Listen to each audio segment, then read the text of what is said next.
Bledsoe was arrested. Patrick Montgomery was in court. Jonathan Manapa will stay in federal custody. No, I don't take responsibility at all. Hey everyone, welcome to the show. So 23-year-old Ohio resident Clifford Mackrell was 19 when he traveled to D.C. with his father, Michael, and when he attacked police officers.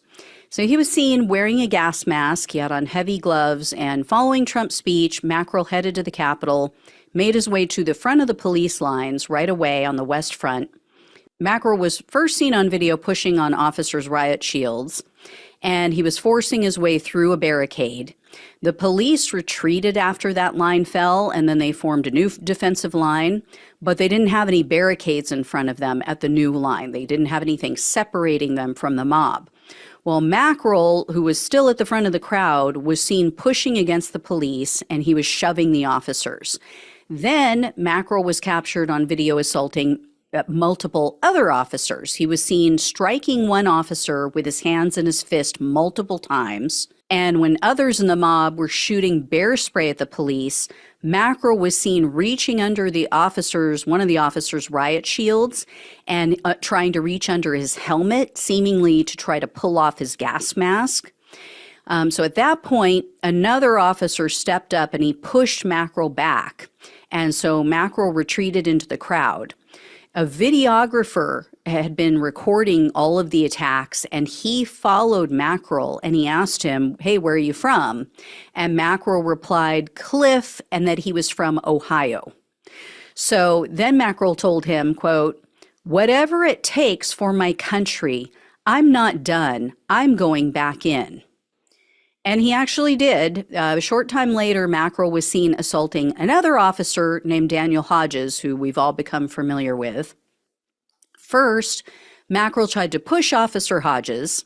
Then, when the officer was trying to assist the rest of the police in holding their defensive line against the mob, Mackrell attacked him. Mackrell grabbed and held on to Officer Hodges' baton.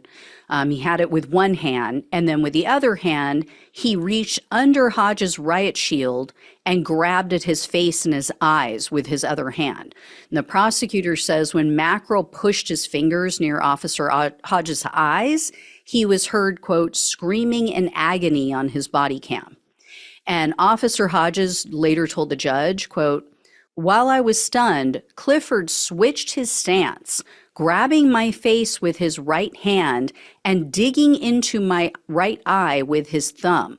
He simultaneously wrapped his left arm around my neck, pushing my head forward toward his thumb as he attempted to dig it into my skull." So he was trying to gouge his eye out. So sometime after that attack on Officer Hodges, Mackrell was seen carrying a large piece of plywood. I mean, this thing was huge. It was taller than he was, taller than all of the grown men at the Capitol. So Mackrell held the plywood on its edge and he was pushing it into the police line. And so it forced a bunch of them to move backward. Then the plywood fell over, and then that's when Mackrell's father pushed an officer to the ground, and then Mackrell himself went over and pushed several other officers. So he left the Capitol later that day, and following the Capitol attack, Mackrell sent a bunch of messages through private messaging on Facebook, and he was bragging about the violence. Mackrell admitted that they used their bodies against the police, and then he tried to justify his violence by deflecting to BLM protests, because that's what they all do. On January 7th, he actually said, quote, "We didn't do anything like what they did. We didn't destroy people's lives for no reason. I mean, the cops got their ass handed to them, but at the same time, we also made sure they were okay." Really? Did you make sure they were okay by gouging out their eyes? Yeah. And, because permanently disabling officers, whether physically or through PTSD, destroying their careers, taking away their livelihood, leaving them a shell of who they were before, causing some of them such head trauma that they took their own lives. Oh yeah, that's not destroying someone's life for no reason. I mean, you know, people like Mackerel threw a tantrum because they fell for a stolen election fairy tale. So, yeah. And, you know, few people died, you know, I mean, but you're all so much better than looters in the BLM protests, right? Anyway, later that day, Mackerel alluded to more violence on Inauguration Day. He was planning on going back. It was very clear in his messages. So Mackerel was arrested on March 17th of 2021, and he was charged with civil disorder, assaulting officers, entering restricted grounds, disorderly conduct on restricted grounds, and 2 counts of physical violence. In October of 2023, Mackerel pleaded guilty to 1 assault charge, so he was looking at up to 8 years in prison, 3 years of probation, and $250,000 in fines. However, the prosecutor requested only 27 months in prison, 3 years of probation, and $2,000 in restitution.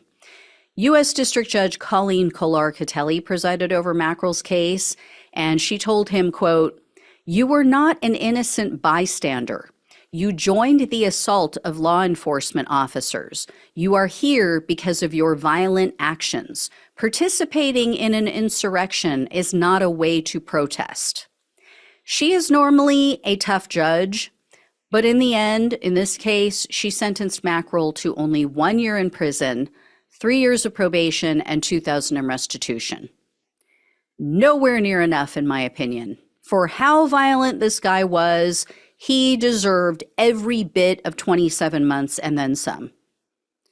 I couldn't find any quotes from the judge regarding this weak sentence, but I assume his age had something to do with it, which that's not an excuse. As I've said before, if you're old enough to do the crime, you're old enough to do the time. This one is very disappointing, to say the least. So, you know, I mean, at least he's probably going to be locked up during the next election. I don't think he'll get out early enough, even with good behavior. And he'll be on probation at least, and at least it was a felony, so he won't be able to vote for a while. So, silver lining. Anyway, I'll let you all know if I hear any more. Thank you so much for watching and listening. Please like this video, share it, become a subscriber if you have not.